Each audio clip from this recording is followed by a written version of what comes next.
This season is focused to the graphic way.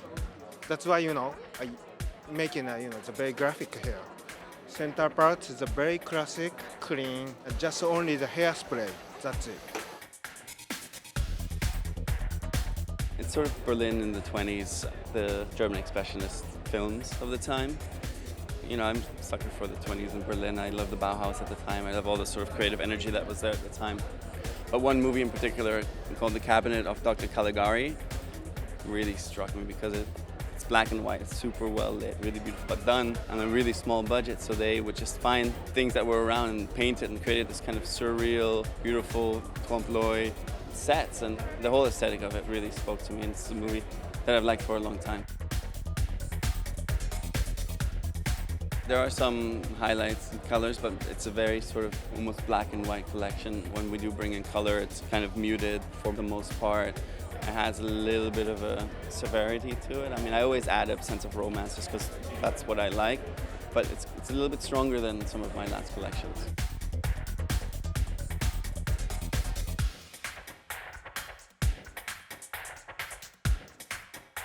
We have a lot of knitwear, really big knitwear is outerwear in this collection, which I'm really proud of.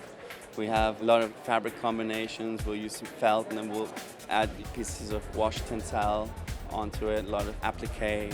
There's a lot of intricate work, a lot of techniques like polyurethane coating, like hand brushed on to pieces and stuff. So there's a lot of really nice details in this collection.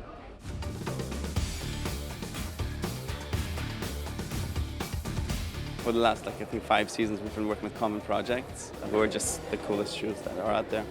And this season we did 2 styles. We did one that's a high top sneaker, but we used really cool textured nubuck, really beautiful colors. And then we did a desert boot, which we've never done before, 5-hole desert boot that kind of collapses on itself.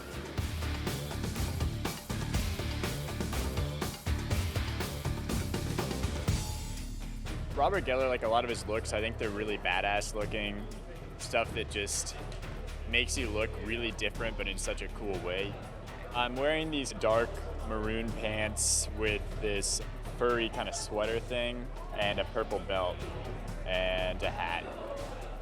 And it looks really cool, actually.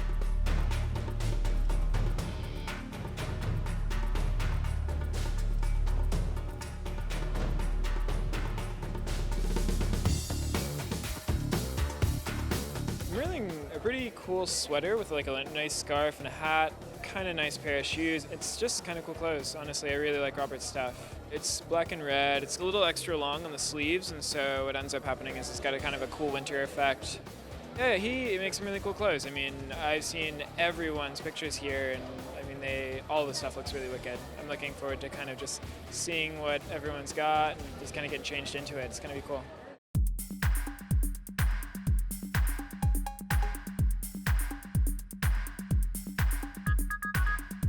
I wear like a really nice long coat, and it's kind of layered. It feels really nice because I'm kind of skinny and everything is always too loose. I mean, it's too big.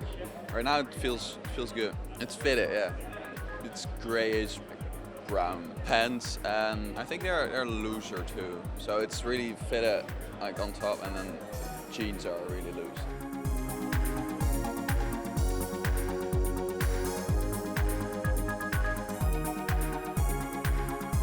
I think the biggest challenge is that as a young designer, you tend to do everything on your own.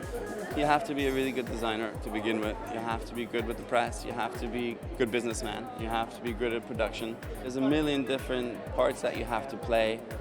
And as you grow and develop, you can sort of hand some of those things off a little bit.